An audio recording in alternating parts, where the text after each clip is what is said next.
Port-Gentil, ou POG pour les initiés, est la capitale économique du Gabon.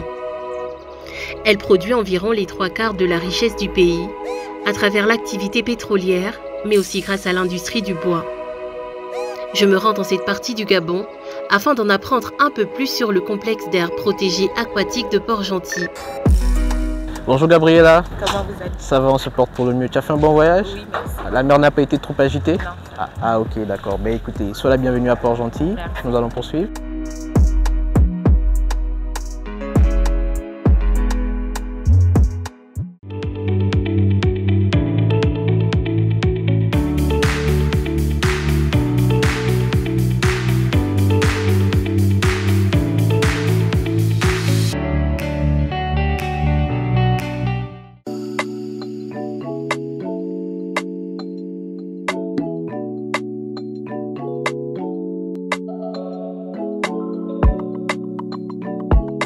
Après une brève visite des bureaux de l'ANPN, un petit exposé m'est présenté pour découvrir un outil innovant appelé Skylight.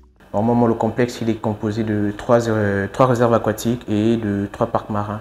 Donc tout à l'heure, nous allons aller dans la réserve aquatique du delta de l'Ogooué. Nous allons essayer de tourner dans la zone à Paris et si possible dans la zone de Pointe-Fétiche.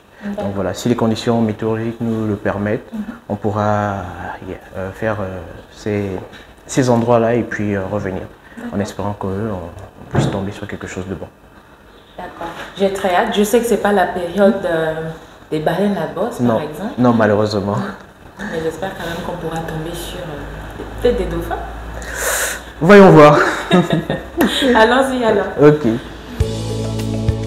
Avant de découvrir le complexe d'aires protégées de Port-Gentil, une petite visite d'une des embarcations dédiées à la surveillance des côtes gabonaises s'impose. Gabriela, bienvenue à bord du Fighting Spirit. Merci. Donc c'est un bateau de surveillance des parcs nationaux qui nous permet de séjourner pendant des longues missions, 21 jours sur toute la côte. D'accord. Qui fait 18 mètres de long et sur 6 mètres de large. D'accord. Et là, nous avons une salle de séjour ici, comme vous le voyez, et une petite salle à manger qui est là. Et notre petit coin cuisine ici. Vous êtes très bien équipé, hein. J'imagine que vous n'êtes pas du tout pressé de rentrer chez vous. Donc là, ça c'est notre petite passerelle et nos appareils de navigation qui nous permettent de naviguer tranquillement sans risque. Donc chaque mois vous partez 21 jours pour surveiller les côtes? Oui. Donc nous pouvions commencer de Mbagné jusqu'à Mayumba. D'accord. Pourquoi Fighting Spirit conservateur? Mais Fighting Spirit tout simplement parce que ce sont des missions qui sont quand même assez dures. D'accord, 21 jours en mer, ce n'est guère facile, surtout pour des missions de surveillance. Donc il faut s'armer d'un esprit de combat tout simplement. D'accord. Donc voilà. Quand vous avez des arrestations que vous menez, vous mettez les gens ici, dans le bateau? Ils sont gardés ici? Oui, ils sont gardés à bord et pour cela, ils se mettent en confiance, vu la commodité du bateau. Ils se mettent à l'aise? Oui, ils sont à l'aise et la confiance est remise. D'accord.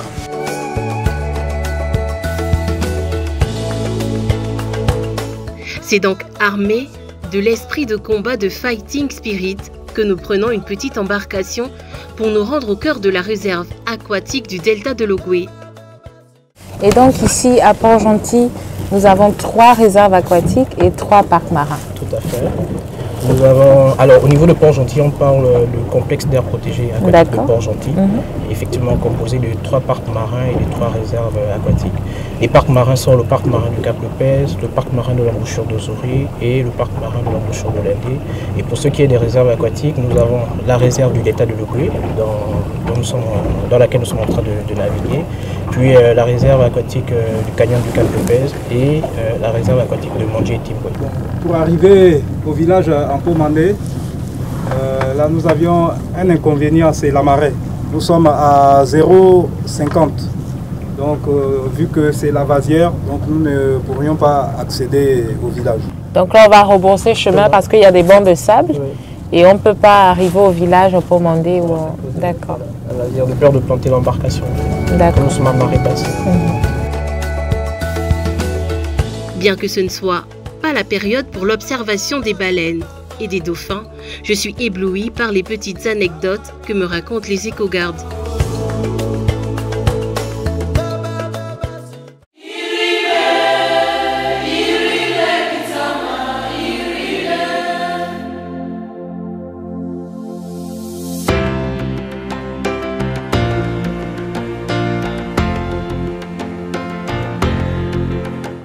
Impossible pour moi de me rendre dans la province de l'Ogooué-Maritime sans me rendre au parc national de Loango, véritable joyau naturel et l'un des derniers paradis des grands mammifères au monde. Je suis accueillie par le conservateur adjoint du parc. Bonjour conservateur. Bonjour Gabriela, ça va? Très bien, merci. Ok, bonne arrivée. Merci. Je décide de commencer ma découverte du côté nord du parc de Loango, à Iguela. Vraiment, c'est le dernier paradis, c'est le dernier refuge sur Terre. Le dernier refuge des mammifères, l'ensemble des mammifères, je peux dire.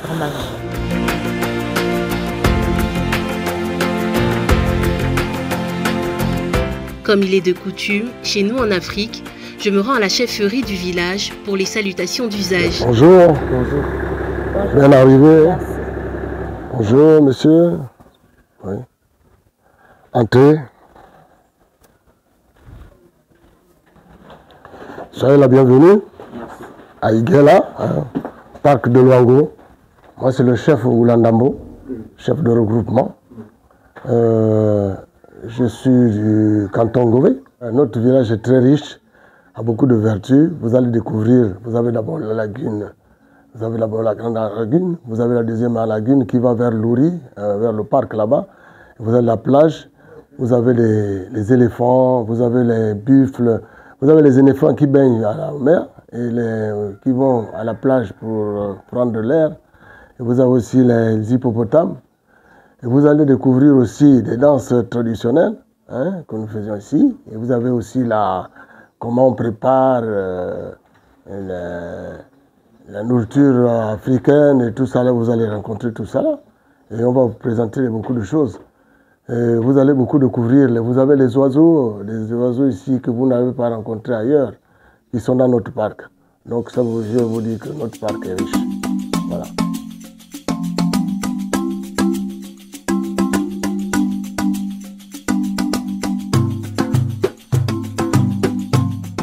Conservateur, nous sommes là sur la lagune Iguela. Oui, oui.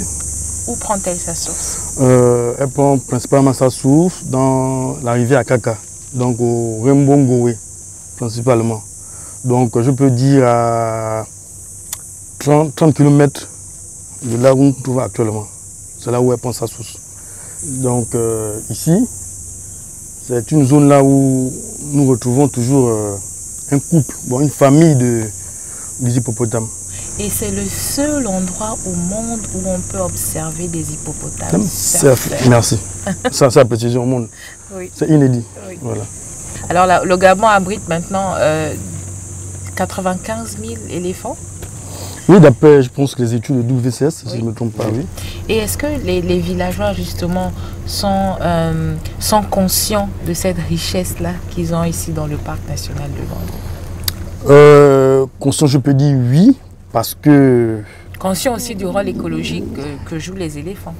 Oui, parce qu'en fait, ils sont conscients, oui, parce qu'ils voient tout le temps les touristes rentrer, ils voient l'activité, il y a les enfants qui travaillent, donc ils sont conscients que c'est une richesse.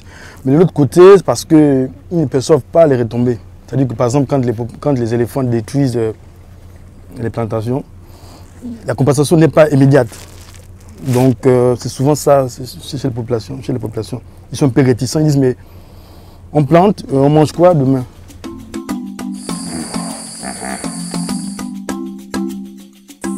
Il y a le mâle et la femelle et je crois 2 petits. On trouve généralement la même famille dans ce site-là. Et on a un autre un peu plus là-bas, environ à 5 km d'ici, je ne peux pas dire 3 km. Ici, on a une forte fréquentation de touristes qui viennent juste pour voir ces hippopotames-là. Juste observer, voilà. On a Jeff Bezos qui était là dernièrement, il n'y a pas longtemps. Il n'y a pas longtemps, je pense peut-être... au Parc national de Luango. Ouais, peut-être 6 mois, ça fait 6 mois. Ouais. Et justement, après son départ, il y a un fonds qui a été mis pour la préservation des forêts du bassin. Effectivement, oui. Un fonds, je crois, qui va être géré par WSS. Voilà, partenariat avec, je pense, TNC. Voilà, je connais très bien. Et l'ANPN, en fait. Pour nous, c'est une fierté, en fait, que nous ayons de soutien, des bailleurs de fonds, de l'aide, pour toujours garder ces milieux aussi longtemps. En fait, ça nous encourage, on sent qu'on est aidé, voilà. On est soutenu. Voilà. Ici, des milliers d'oiseaux d'eau, rarement vus, aiment se rassembler dans les marais asséchés. Je vous laisse imaginer la beauté de ce lieu en saison sèche.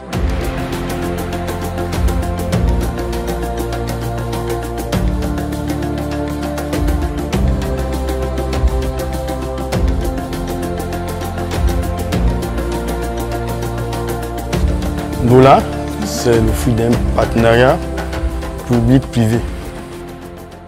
Donc Dola est situé à l'embouchure du fleuve, de la lagune Iguela et de l'océan.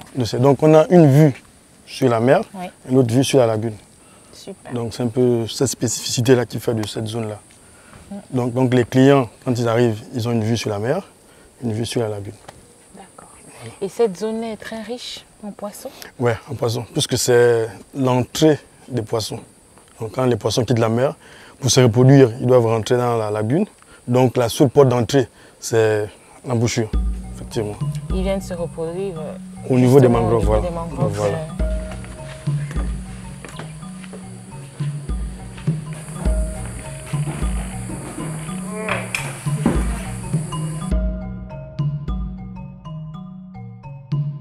À Ndola, je fais la rencontre de Julien Derosier, passionné de pêche et instructeur de pêche sportive depuis plusieurs années au Gabon. Je me rapproche de lui pour savoir un peu plus sur les activités qu'il mène ici, à Iguela. Bon, déjà, la première belle rencontre, c'est humain. C'est les gens... C'est beau ça. Ben oui, c'est la vérité. C'est la vérité. C'est les gens qui m'ont épaulé. Et sans eux, c'était pas possible. Donc ça, c'est déjà important. Après, c'est la rencontre des grands animaux. Tous, hein, le gorille, c'est spécial parce que c'est très impressionnant, mais l'éléphant, on les voit souvent vers le restaurant et on a beau en avoir vu des centaines, voire des milliers, on est toujours fasciné. Vous, ça fait 27 ans que vous venez? 27 ans. La première fois, c'était en 1997 ou 96. Et au premier camp qui avait été construit de Jean-Pierre Sage, un petit peu plus haut, au-dessus de la brigade. Il y avait 3 cases, 4 cases. Et déjà, j'ai vu que la pêche avait un potentiel énorme. La nature était magnifique. Moi, j'aime tout ce qui touche à la nature. Et j'ai commencé les pêches comme ça, tout doucement. Puis après, des contacts avec les animaux. Les gens du village m'ont beaucoup aidé. Et d'ailleurs, aujourd'hui, mon plus fidèle marin était aussi mon plus fidèle marin il y a 27 ans. Il y a pas mal d'années, c'était les balbutiements. Maintenant, c'est très professionnel. Et quand quelqu'un vient pêcher ici, va voir les animaux, il a forcément un séjour réussi. Forcément.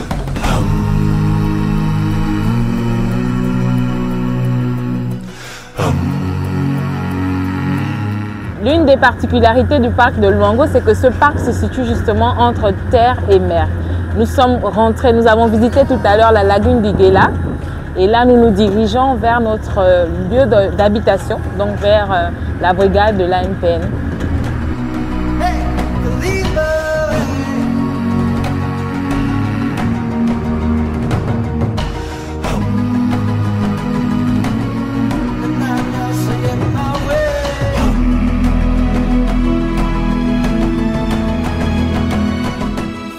Si vous visitez Iguela, vous aurez peut-être la chance d'assister à des scènes extraordinaires et uniques au monde.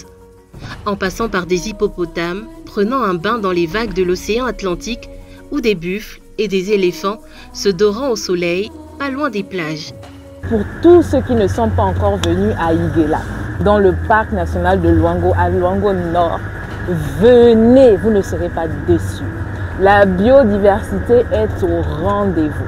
Que ce soit le secteur aquatique, que ce soit du côté aquatique, que ce soit du côté terrestre, vous ne serez pas déçus. Il y a des animaux ici qu'on ne voit nulle part ailleurs qu'à Iguela, n'est-ce pas qu'on s'arrête? Effectivement, nous allons. Venez, oh, venez, venez, venez découvrir Luango. Il le faut, absolument. C'est magnifique.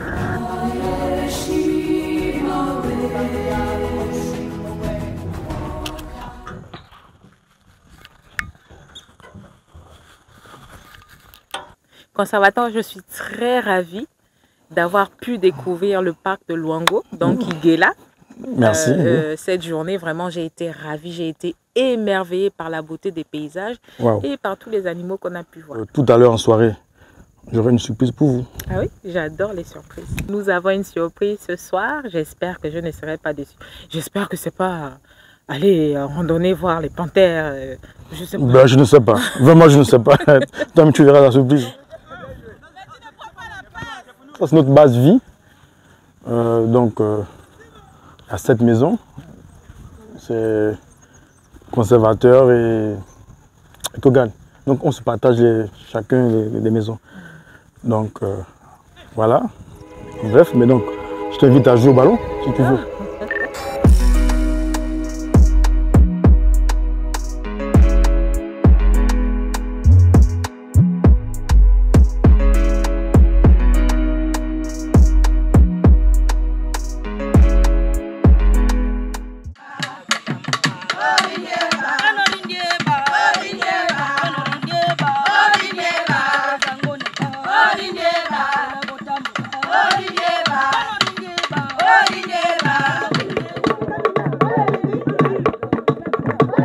Très surprise ce soir-là, je retrouve le chef de regroupement, entouré des habitants du village.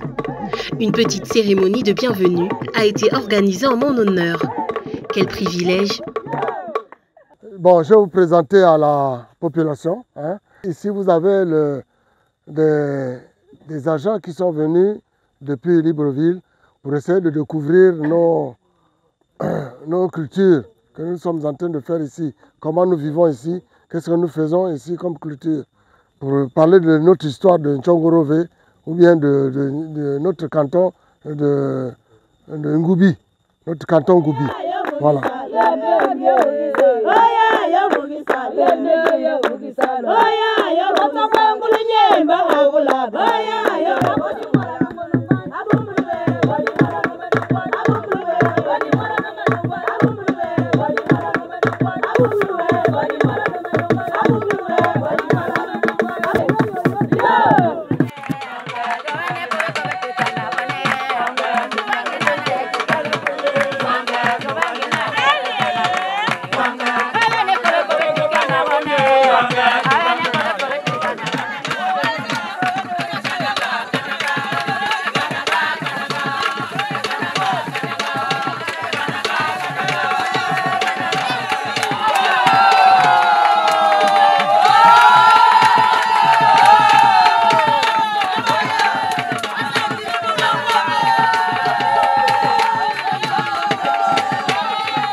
C'est magnifique. Il marche sur du feu, il marche sur du charbon. Je suis satisfaite à 100%.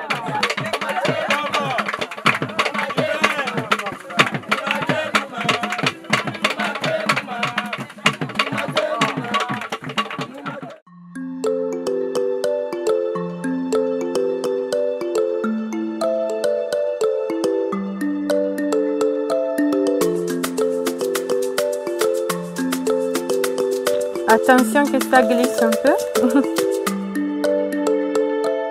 Donc, les gorilles qu'on va avoir aujourd'hui, ils sont très habitués à les humains. Ça fait longtemps qu'on les suit, donc ils sont habitués à la présence humaine. Mais on garde toujours, pour des règles de biosécurité, un minimum de distance que c'est de 7 mètres. Donc, les masques plus la distance, ça nous permet de réduire le risque d'affecter sur leur santé. Donc, vous êtes tous en forme? Ok. Ça, c'est un peu toute la map, la carte de leur espace vital. Ce que vous voyez en bleu sont tous les marécages que c'est un environnement très important pour eux parce que c'est là où ils trouvent la plupart de la nourriture. Donc, toutes les lignes là sont des marécages. En rouge, on a les lignes de les transects qu'on a fait, les pistes, pour s'orienter dans la forêt, pour communiquer avec les équipes par rapport à la position où les trouvent, pour faire des échanges d'équipes, tout ça. Et en vert, il y a tous les points qu'on a créés comme débarcadères. Donc, par rapport à la position des gorilles, pour aller les chercher et à les suivre, on va les débarcadères le plus proche.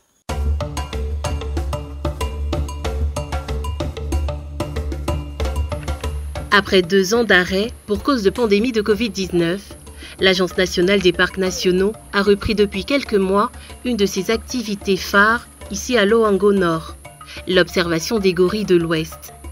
L'agence espère que cette espèce emblématique servira de produit d'appel pour relancer le tourisme.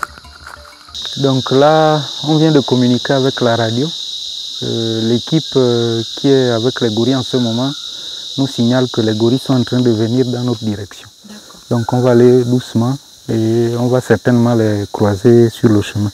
T'as pas peur? Non. Ok.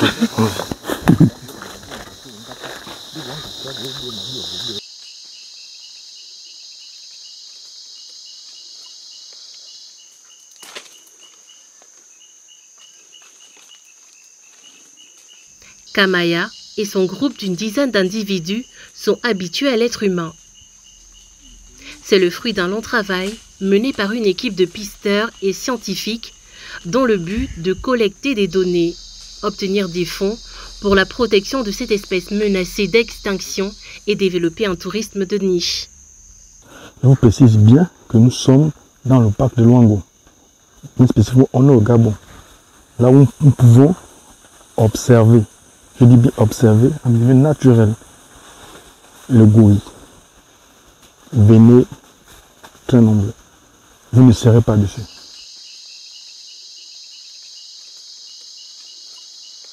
Les gorilles que vous voyez, c'est un long processus. C'est vraiment des années de boulot, de travail dur pour qu'ils soient habitués comme ça, comme ils sont, à la présence des humains. Et là, il est en train de manger quoi? Ils sont complètement végétariens? Ils sont complètement végétariens, c'est des stricts herbivores. Ils ne mangent que des fruits, des feuilles, des racines, parfois un peu de termites et des fourmis. Mais c'est vraiment des végétariens. C'est une expérience vraie et unique que vous ne vivriez qu'ici à Loango. C'est en compagnie de Déborah et du conservateur que moi je vous dis, restez connectés.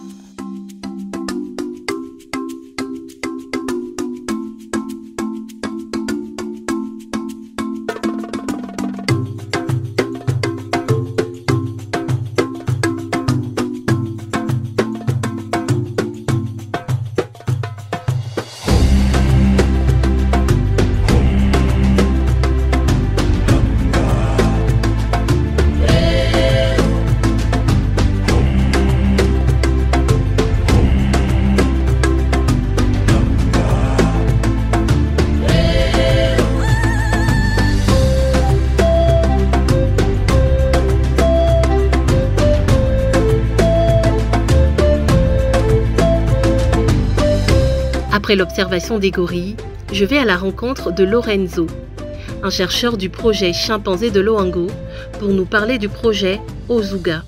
Alors Lorenzo, est-ce que tu peux nous parler du projet de Chimpanzé de Loango? C'est quoi les objectifs du projet? Notre objectif sont de ramasser des données et des échantillons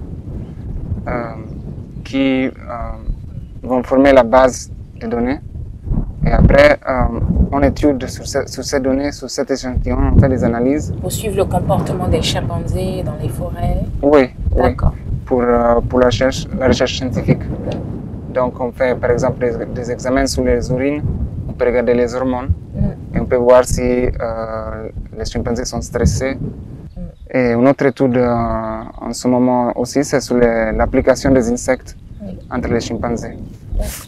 Donc quand il y a un chimpanzé blessé, on observe qu'il met un insecte sur sa blessure Pour soigner la blessure. Pour soigner la blessure. Donc,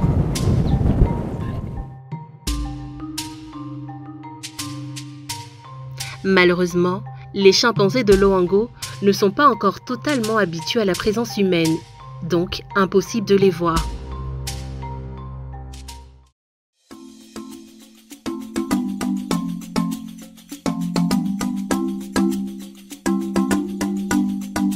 De retour au village, je retrouve Maman France, qui tient un restaurant traditionnel au village. Bonjour maman. Bonjour maman. Ça va. Ça va. Ça va. Bienvenue à Tchongorové. Ici nous avons un restaurant au Diako. Voilà, donc nous allons préparer un plat spécial. D'accord. Oui. On va préparer quoi? Le chocolat, le paquet. D'accord. Avec le rouge. Allons-y, je vous oriente. C'est l'une des femmes que j'ai rencontrées lors de la manifestation culturelle organisée en mon honneur par le chef de regroupement. Souvent ici chez nous, on a beaucoup de feuilles de bananier. Donc au lieu d'aller encore en forêt, faire avec les feuilles de manioc, ils sont obligés de prendre les feuilles de bananier, c'est plus proche. Parce que aller en forêt, c'est très loin.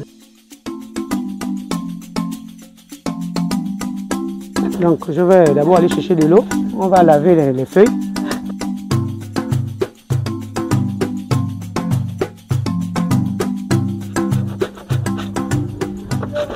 Alors toi maman, tu es passionnée de cuisine?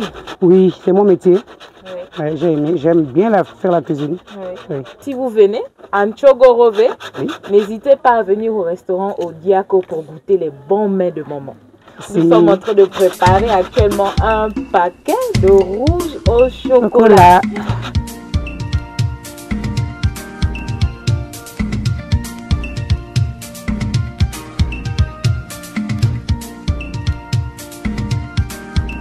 Voilà, c'est bon, c'est prêt. Après voilà. 10 minutes de cuisson, ça ne dure vraiment pas. Non, non, non. C'est voilà. Vraiment 10 minutes, le poisson doit être tendre. D'entendre, oui. Voilà, donc c'est prêt, c'est cuit. Oui. Qu'est-ce que c'est? Poisson rouge à l'Odica.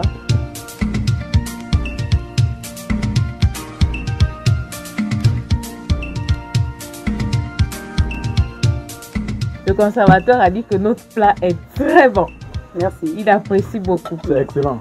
Et moi aussi j'apprécie, c'est vraiment très bon. Merci. Ce poisson a été pêché ici à Iguela. Oui.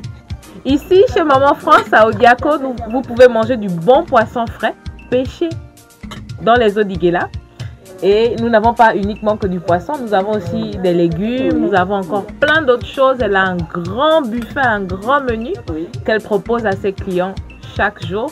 Je vous invite à venir faire un tour si vous êtes de passage au village Tchogorové, ici à Iguela. On y va. Ça, c'est la méga surprise. La toute dernière. La nuit tombée, le conservateur me cherche pour une dernière sortie surprise. L'observation des crocodiles. Dans les sorties crocos, ça se passe un peu comme la pêche. D'accord. Il y a des temps où ça donne, il y a des temps où ça ne donne pas. Donc on espère et on va croiser les doigts pour voir si on peut tomber sur eux. On croise les doigts là. Dans la zone là où nous sommes, on a deux espèces. On a le nain et le crocodile du Nil. Et le crocodile du Nil peut aller jusqu'à 6-7 mètres de long. Wow. Le nain, il varie à 1 mètre, voire 1,50 m. Oui, on va les observer. On va les observer ce soir. D'accord.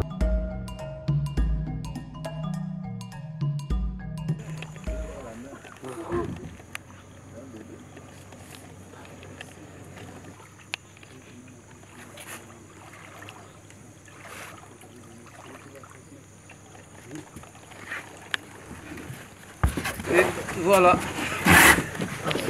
Il est là. Vous pouvez toucher. Vas-y.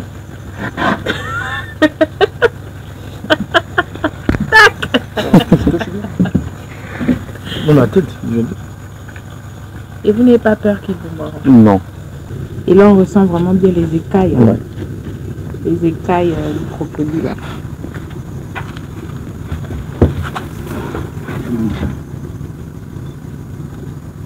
Et là, il a à peu près quel âge? Il peut avoir, c'est 2 mois. Hein. 2 mois. Et là, c'est un petit qui commence par chasser. Ouais. D'accord. Et là, vous arrivez à capturer des plus grosses les plus gros spécimens? Oui, bon, moi le dernier que j'ai capturé ici, de cette espèce-là, avait 3 mètres. Je suis impressionnée, conservateur. C'est magnifique. Je suis vraiment impressionnée par les merveilles de Luango.